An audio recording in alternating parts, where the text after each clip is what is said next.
Good evening. We were told it was inevitable and the prediction has been realised. The dangerous new strain of COVID, known as Omicron, is in Sydney. 2 international travellers with the virus are in hotel quarantine, and tonight the race is on to find the other passengers who were allowed to isolate at home. In the last hour, New South Wales Health confirmed the Omicron variant has reached Australia. 2 passengers on the Qatar Airways flight arrived at 7 p.m. last night from Doha. However, they started their journey from southern Africa, where the variant has originated. Both were asymptomatic and are now in quarantine and special accommodation. Earlier, the Health Minister feared the new variant had landed. We have to expect that Omicron B11529, the variant of COVID, may well already be here. Another 12 passengers on the flight were also from southern Africa and are now in hotel quarantine. This just clearly demonstrates that the pandemic is not over.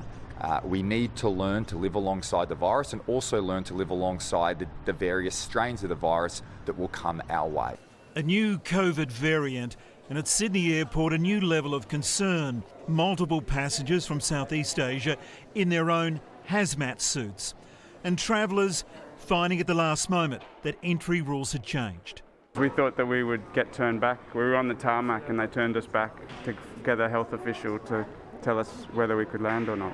Every passenger arriving here, even if fully vaccinated, must now spend 3 days in home quarantine.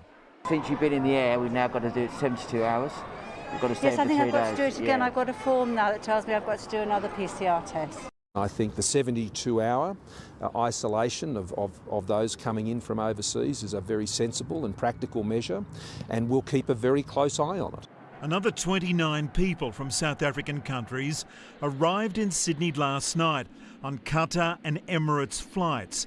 They are now in hotel quarantine for 14 days. There are limits to what the state and federal government can do. These variants will get into the country. It is inevitable. But what we can do to keep people safe is to get vaccinated. Foreigners from 9 South African countries are now banned from entering Australia. A waste of time, according to one leading South African epidemiologist. Unfortunately, it's the wrong thing to do because it doesn't help. A virus like this is going to reach every part of the world, whether we like it or not. It took the Delta variant just 3 weeks to reach 53 countries. And there is early evidence Omicron is far more transmissible. It's already reached the UK, Germany, Italy, Belgium, Hong Kong and Israel. It's more transmissible and potentially it can evade some of the vaccines. The Federal Health Minister believes there is a positive in this latest threat. We have seen no signs that this is a more dangerous disease in terms of its impact on hospitalisation, serious illness or loss of life. The new variant isn't spooking the Premier. New South Wales will plough ahead with relaxing the health orders on QR codes and masks on December the 15th, and the rules that have so far restricted the unvaccinated will still be removed. With a new variant in the wings, the Premier says now is the time for people to get a booster shot if they are 6 months on from their second dose. Mark Burrows, 9 News. All right, I want to go live to Laura Tunstall now at Sydney Airport. Laura, good evening. What do we know about the other passengers who were on last night's Qatar Airways flight? Well, Pete, they have all now been deemed to be close contacts. However, all 260 of them last night were allowed to leave the airport of their own accord and make their way into home quarantine. New South Wales Health has obviously spent today trying to recontact these passengers. Many of them would have caught taxis home, public transport home. Some are staying with family members. Of course, the worry is if there was any transmission of this new variant on that plane, there could be a risk of it spreading here. New South Wales Health is also urgently tonight trying to contact any other travellers who have arrived from those southern African countries over the last 14 days. They are trying to get in contact with them so that they can carry out further testing. Of course, for those passengers who have arrived from there over the past 2 weeks, they haven't had any restrictions on their movements, Pete. OK, Laura, thank you. New South Wales is closing in on the 95% double dose vaccination rate. Will that be enough to protect us from this new virus strain? Let's go to Mark Burrows, who's with me in the studio. Mark, have we done enough? Peter, it really is a great unknown just how effective our vaccines will be against the variant. And that's because this has just been discovered. Both of these passengers with the variant were vaccinated and were asymptomatic. Now, that's a promising sign. The Federal Health Minister, Greg Hunt, said at this stage there has been no sign so far that Omicron is resistant to vaccines. If there is any evidence it is resistant, expect those entry and quarantine rules and possibly the roadmap to change very quickly. Peter. Mark, thank you. Borders around the world are slamming shut as a growing number of countries record their first Omicron cases. And South Africa has hit out, claiming it's being unfairly punished for discovering the variant. Confusion and cancelled flights at Johannesburg's main airport, the world bracing itself for another potentially dangerous new strain. I have to quarantine in a hotel on my cost for 10 days. It's unfair, it's unjustified, it's abrupt, and it's not good for tourism for South Africa. 61 passengers testing positive upon landing in the Netherlands from South Africa. They were mid-flight when Dutch health authorities introduced new travel restrictions, now confined to this hotel on the outskirts of Amsterdam, awaiting genetic sequencing.